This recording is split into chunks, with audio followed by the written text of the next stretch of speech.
Une super recette qui est simple à faire. Tu me crois pas? Si, si, je te montre. Allez, viens, on y va. On va prendre de la betterave cuite, de la crème liquide entière, de la gélatine qu'on va ramollir dans de l'eau froide et du sel, du poivre. Ça, c'est pour la panna cotta de betterave. Donc, on va tout simplement mettre les betteraves coupées grossièrement dans un récipient assez haut. Et ensuite, on va rajouter la crème liquide entière. Une fois que tu as fait ça, tu vas prendre ton mixeur et tu vas bien mixer le tout. Tu ne dois plus avoir de morceaux, ça c'est super important pour avoir quelque chose de bien lisse. Ensuite, tu vas mettre ça dans une casserole et tu fais chauffer jusqu'à la première ébullition. Une fois que tu y es, tu enlèves du feu, tu remets dans ton petit récipient, tu rajoutes sel, poivre, la gélatine, ça tu les sors vraiment très très bien et tu la rajoutes et tu mélanges tout de suite. Mélange bien, insiste bien pour pas avoir de morceaux de gélatine dans ta panna cotta. Une fois que tu as fait ça, tu vas prendre ton moule et tu viens verser ça dans le moule et tu mets ça au congélateur pendant 2 heures minimum.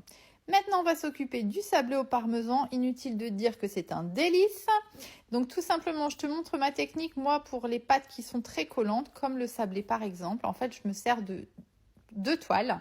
Donc, j'ai pris mon tapis de pâtisserie et ma toile de cuisson. J'ai étalé directement dessus. Ça m'évite de m'en mettre partout. Et ensuite, je mets ça au froid. Donc là, j'ai mis une demi-heure au frigo. Et tu vois, ma pâte a refigé. Et maintenant, c'est beaucoup plus facile en fait pour pouvoir découper ce que j'ai besoin. Donc, j'ai fait un cercle, je me suis aidée de ce que j'avais. Et tu vois, là, ma pâte, elle est beaucoup plus dure. Et je vais donc pouvoir la décoller doucement de ma toile de cuisson parce que je préfère aller la cuire sur la toile boulangère qui est vraiment idéale pour obtenir beaucoup plus de croustillant. Et ici, c'est ce qu'on veut, le contraste croustillant du biscuit avec la panna cotta de betterave. Ma panna cotta est prête. J'ai cuit mon biscuit tout simplement. Je l'ai décollé doucement. Ça, faut faire attention, ça casse quand même rapidement. Et voilà ce que ça donne. Ensuite, tu n'as plus qu'à faire le montage. J'ai décoré un petit peu, comme tu as pu le voir, avec de la ciboulette ciselée. Et voilà, il n'y a plus qu'à se régaler.